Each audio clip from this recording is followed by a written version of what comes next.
O estresse é uma das respostas fisiológicas mais bem preservadas pela evolução das espécies.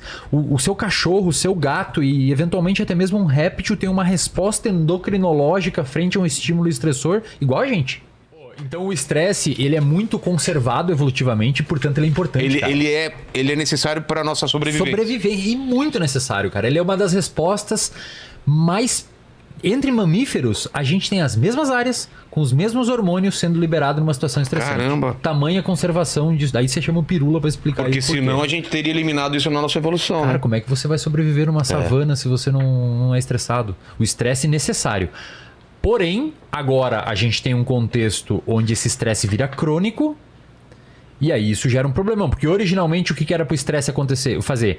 Era para ele mobilizar energeticamente o nosso corpo. Então veja, quando você está estressado, Vilela, ocorre uma resposta endocrinológica orquestrada. Os seus hormônios, eles são liberados de uma maneira a fazer com que o seu organismo se prepare para um reflexo de luta ou fuga. Sim. Então veio um cachorro babando na sua direção muito bravo, cara, ou você parte e você tá com seu filho, ou você parte pra cima dele, ou você pega o seu filho e sai correndo. Exato. Você não vai ficar olhando aquilo ali.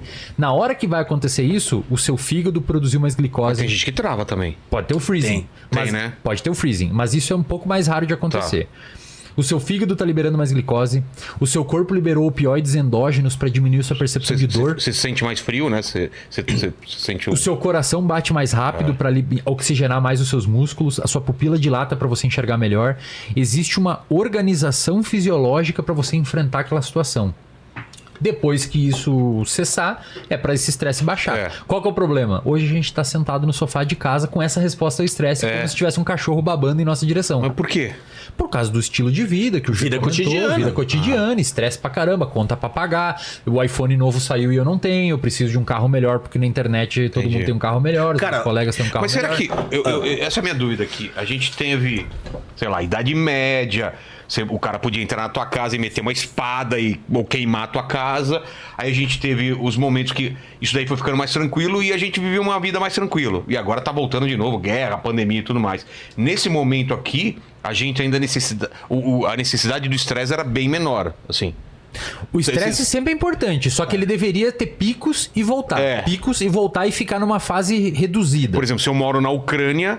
Eu tô em estado de alerta constante. Exatamente. E, cara, isso é muito adoecedor. Extremamente adoecedor. Já fizeram... Ou não precisa ser na Ucrânia, tá? Você mora numa comunidade periférica violenta, isso também pode acontecer. Agora, cara, olha que Mas já fizeram tudo com um soldado na guerra, ele vai equalizando com o tempo, ele já acostuma com aquilo, aquela possibilidade. Não é que acostuma, ou ele quebra...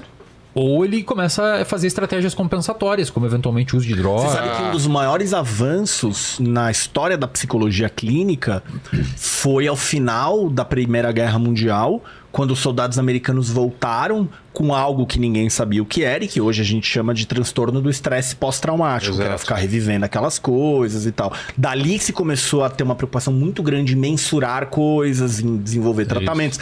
Só que agora, olha só que interessante, né? Não estamos na guerra da Ucrânia, mas sabe onde a gente tá? Você foi lá, trabalhou, ficou o dia inteiro, ficou estressado, criou filho, preocupado, né? Aí você chega em casa, o que você põe na TV? Não sei hoje qual que é o nome, nem vou dar o nome, aqueles programas que só mostra desgraça. Bebê morre com bala perdida na cabeça, homem espanca a mulher. Quem assiste isso? Cara, aí o cara... Então, o que quem assiste? Tá falando? Minha mãe assiste. Uma audiência enorme, cara. Cara, no YouTube... A gente tem o quê? Essa coisa do estresse aqui que ele desenhou... E a gente tem o estresse necessário a determinados contextos. Então, por exemplo, hoje eu vim dirigindo na estrada aqui pra cá, né? Eu tenho que ter um grau de estresse que é qual? Tem algum carro muito perto de mim atrás? Em que velocidade que eu tô? Eu tô me aproximando muito rápido daquele, né? É meio automático já. Só que aí, quando você chega, você sente o efeito. É verdade. Né? Agora, você imagina que eu chego... Esse estresse é importante. E isso continua. Exatamente. Ou você já tá imaginando na volta e não consegue se concentrar aqui. Eu consigo aqui porque amanhã eu vou pegar a estrada de novo. Né? Já então, tá sofrendo. O estresse é necessário, só que ele precisa ser contextualizado. Entendi. Do mesmo jeito que é bizarro uma menina ir de biquíni no shopping center e é bizarro ela ir de 3 casacos na praia, tem o contexto correto pra cada coisa, a mesma coisa vale pro estresse. Entendi. Né? Aqui ele precisa. Então, quando o Wesley vai correr, são essas perguntas que o médico vai falar quando vai definir se esse estresse é bom ou mal. E assim, o cérebro, conforme ele se submete a esses contextos de estresse, dependendo do quanto ele interpreta que aquele estresse está te ajudando, ele fica melhor em sentir estresse. E outra, cara, sabe com quem que acontece muito esse negócio de se habituar a um padrão disfuncional e não perceber? E achar que aquilo é normal? Não, um fenômeno. Pessoas que dormem mal. Por quê? A pessoa, ela dorme mal há tanto tempo que ela nem sabe mais o que é dormir bem. Ela perdeu a noção, perdeu a referência. Eu não sei, eu posso estar nesse caso. Estresse também. Talvez você tenha isso com estresse. Você tá tanto tempo estressado que você não sabe o que é não E aí, às vezes, o que acontece? Você só se dá conta quando começa a aparecer os problemas. Por exemplo, dor de cabeça crônica. Alguns sintomas de depressão. Dor na cor, hormônio ferrado. Aí você, peraí. Porque isso daqui, cara, ele não vem puro. Quem dera se fosse só o estresse puro. Mas daí o que você faz? Você come, você bebe, tá ligado? Entendi. Você tem estratégias compensatórias que pioram o quadro. Entendi. Por quê? Porque momentaneamente essas estratégias compensatórias funcionaram. Então a pessoa, ela tá estressada, bebeu álcool, desceu o estresse momentâneo. Falou, opa, álcool tá me ajudando, apaguei. E aí ela perpetua esse comportamento de uso de álcool e quando vê ela tem mais um problema, que é o uso crônico de álcool. Tá ficando dependente da utilização de álcool. Ou aí eventualmente coloca algum medicamento ali que não deveria, ou não procura ajuda, que faz estratégias por si própria. Então o estresse ele não vem junto nesse... O estresse é bom, cara. Ele é necessário. Eu apresentei meu doutorado semana passada. Que bom que eu fiquei estressado uns 3 dias antes pra chegar lá organizado, no dia. Porque ao contrário disso é não ligar e... Daí o cara não se prepara. O cara não faz nada, né, velho? Só que, ao mesmo tempo, se ele fica tão preocupado que ele quer ficar revisitando a mesma coisa e aí ele não consegue dormir, ele chega em que estado pra Mas eu defender tive o esse doutorado? problema. É maravilhoso. E, cara, se você for parar pra pensar, o ser humano, ele curte estresse. Às vezes a gente paga pra se É estressar. isso que eu ia falar, o cara vai saltar de paraquedas. Exatamente. Aí Montanha-russa. O cara paga pra se estressar. Montanha-russa é velho. isso. A gente paga pra se estressar. Entendeu? De tanto Por que a quê? gente gosta desse nível Porque de estresse. é a sensação de você ir a uma situação limite, sair dela com vida, Exatamente. sair dela você bem. vencer aquela barreira. Isso é recompensador. Só que, de novo, cara, é um equilíbrio muito fino que ele começa... Esse seu sistema de secreção de hormônio, principalmente o cortisol, ele começa a ser moldado quando você tá na barriga da sua mãe, cara. Ô, louco. Aham.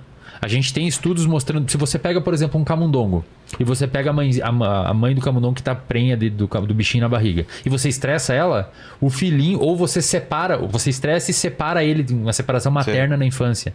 Na idade adulta, quando você estressar ele com choquezinho ou com frio, ele vai liberar mais cortisol, no caso dele corticosterona, do que o animal que não foi estressado. Então o sistema dele fica mais sensível. Entendi. Ele é um cara mais fácil de ser estressado. Isso já foi visto em macacos também e já tem testes com curva de cortisol A em gente humanos. pode colocar para a geração mais nova que os pais protegem tanto de desafios ou de decepções que ele tá menos preparado a se estressar. Isso mesmo. Porque existe uma coisa que é o repertório. É. Então pensa no repertório, por exemplo. Você fala inglês? Mal. Mal. Disgusting Basic. Exato. Muito bom, muito bom. Você tá lá no Disgusting Basic, mas você tem um repertório. Agora imagina que você tem o repertório de fazer piadas. Provavelmente muito mais Exatamente, refinado que claro, o meu. exatamente. E aí eu tenho um repertório de tocar guitarra que você não tem. E aí você tem o repertório de cuidar de um podcast que eu tô começando a aprender. Agora imagina que a gente tem repertórios, cara, pra tudo. Pra lidar com frustração, pra pensar criticamente, pra pensar mais racionalmente, pensar mais emocionalmente, maneiras diferentes de atentar, maneiras diferentes de sentir. Mas agora eu me dei conta de uma coisa. Por que na comédia eu me incomodava de não me estressar, não ficar com frio na barriga, e aqui, quanto menos eu tiver essa sensação, eu prefiro? Cara, talvez pelo valor que você dá às duas coisas. Talvez o valor que Não, mas você eu dá às duas dava coisas, elas não muito são valor, equivalentes. Mas às vezes não é valor no mas sentido o aqui é ruim, lá é isso. bom. Às vezes é assim. O sabor do valor. A comédia tem que ter uma cara. O podcast tem que ter outra. Exato. Lá Se eu tenho que ser criativo. Se lá as coisas derem errado, às vezes é melhor porque eu vou por um caminho engraçado. Aqui, Isso. se a coisa der errado... Exato. E outra, por exemplo, na comédia, quem é o protagonista? Sou eu. Você. Aqui quem é? É o convidado, é verdade. Você conduz. Você tá se provando de uma Né? forma diferente que aqui. E outra, cara, você falou de repertório. Desculpa, por exemplo, talvez no stand-up alguém Você grite piscou, olhou lá. pra mim? Pisquei. Achei tão sexy. Ele deu uma piscadinha. Por exemplo, Você viu, né? às vezes lá no stand-up alguém grite: Nossa, um bêbado, piada não. merda. Um bêbado, Dificilmente você vai ter um convidado que fala assim, nossa, Vilela, pergunta merda, você não sabe conduzir esse podcast. Exato. Dificilmente isso vai acontecer.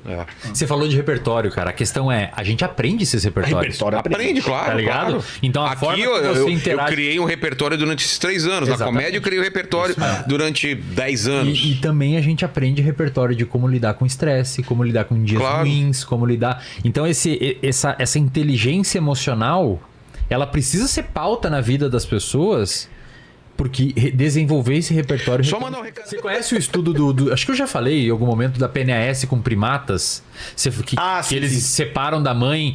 Cara, tem um estudo que você falou de hiperproteção dos jovens. Tem um estudo que eles... Isso que não se faz, acho que não fizeram com humanos, mas fizeram com primatas, que é bastante próximo do ponto de vista comportamental e fisiológico da gente, inclusive neurobiológico. O que eles pegaram? Um grupo de primatas... Nasceu os macaquinhos, os primatinhos lá. Eles separavam momentaneamente esses primatas da mãe, quando eles eram pequenininhos. Mas separavam assim, deixavam 10 minutos numa outra sala e deixavam de novo com a mãe. E num outro grupo eles deixavam com a mãe sempre. Depois da idade adulta, acompanhando as variáveis, eles fizeram alguns testes para ver o quanto esses primatas lidavam com estresse. Esses primatas que foram afastados momentaneamente da mãe tiveram que interagir num ambiente social com amiguinhos e a mãe não estava perto. Porque primata, cara, é igual. Primata não humano. A gente é primata também, né? Muito primata parecido. não humano é muito igual, cara.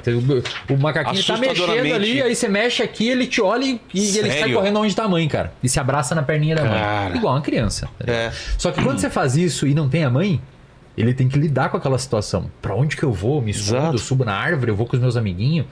Os primatas que foram submetidos a isso, na idade adulta, lidavam melhor com estresse subsequentes. Faz Eles todo criaram sentido. um conceito chamado inoculação ao estresse. Inoculação. É como se o primata tivesse sido vacinado contra o estresse. Faz todo O que é sentido. inoculação numa vacina? Você desativa o vírus, você injeta o vírus em você, Mais o seu fraco. sistema imunológico cria resistência a ele. Os caras estão propondo que a gente consegue fazer isso com estresse. Você que tá em casa aí agora me assistindo, papai e mamãe, é pra estressar o seu filho? Não, tá? Pelo amor de Deus. Prende ele num quarto escuro, tranca ele. Pelo amor de Deus. Qual que é a ideia desse fenômeno? Eu sempre dou esse exemplo porque eu acho muito bom. Você tá no shopping com o seu filho e ele fala, papai, chama o moço ali que eu quero pedir um suco. Pede você. Se expõe, chama, moço, eu queria um suco. Pequenas resoluções Verdade, de problemas, verdade. entendeu? Pequenos estresses, sabe? Ah, eu tenho que ir lá pra escola, interage com o amiguinho, brinca junto, saiba dividir o brinquedo, saiba manejar essa complexidade que é a convivência social, em vez de ficar aquelas garras. Super protegendo, Exatamente, né? cara, exatamente. Faz todo sentido. Eu tenho experiência na minha vida isso, cara. Eu era o cara mais tímido do mundo e me incomodava pra caramba, não conseguia fazer nada. E teve um dia que isso me fazia tão mal que eu me lembro hoje, assim, posso voltar pra aquele momento, sentir o que eu tava sentindo. Eu falei, a partir de amanhã eu vou me expor, eu vou tentar apresentar o trabalho lá na frente, vou tentar falar com as garotas, eu vou tentar falar com os caras que são mais velhos. cara. E aí eu fui lá, cara, fui apresentar um trabalho com... Falei, não é tão ruim. Cara, eu me forcei porque era tão mal, mas tão mal o negócio. Me fazia muito mal, cara. Ô, Vilela, eu não conseguia, cara, até o 5º período da graduação, eu não conseguia fazer uma pergunta na sala de aula. Exatamente. Não sei se era o teu nível. Era meu nível. Era meu nível. Medo, cara, eu não fazia pergunta a sensação das pessoas de medo. olhando pra mim, tipo, eu levantar e todo mundo olhando pra mim, isso me apavorava. Sabe qual foi o primeiro trabalho que eu também... Cara, eu tive a mesma virada de chave que você, cara. Mesma O virada. meu acho que foi fiz na- duas coisas. Eu fui apresentar um trabalho, que eu falei que eu vou apresentar, eu vou ser o cara que mais fala no grupo, e eu fui no DCE da faculdade e falei, ó, toda empresa que chamar estudante de psicologia pra dar palestra de graça, dá meu nome. Dei palestra pra 3 funcionários, dei palestra pra 4 funcionários de microempresa, alguns inclusive Devia ser dormiram. micro mesmo. Alguns, inclusive, dormiram na minha palestra. Você já tá dando pra 4 pessoas a palestra. E 2 dormem, né? Os caras Mas é isso, querem saber. você se expor mesmo. Agora, ó, olha- Deixa eu só. Vai. E o trabalho que eu apresentei, por ironia do destino, o primeiro trabalho que eu apresentei, que eu falei, eu vou apresentar esse trabalho, foi o trabalho desse livro aqui, no capítulo de transtorno de pânico. Nossa. Transtorno de pânico. Eu apresentando, quase tendo um. Porque eu lendo os sintomas, não sei o que, sudorese, e o cara Eu tô sentindo descendo nas costas aqui, tá ligado? Não, e olha só, Boca eu apresentei o trabalho tão ansioso. Isso é pra galera achar que eu tô falando em público e eu tenho 100 aulas no meu produto e falo em podcast monte e dou palestra pra milhares de pessoas, pra vocês saberem ver que não é sempre assim. gente tem que... O Vilela não nasceu sabendo fazer comédia, o Jean não nasceu sabendo palestrar e dar aula, e eu não nasci sabendo falar aqui. Primeiro trabalho, cara, já tava difícil, eu tava sem dormir fazia uma semana. Eu apresentei virado pro quadro, de costa pro público.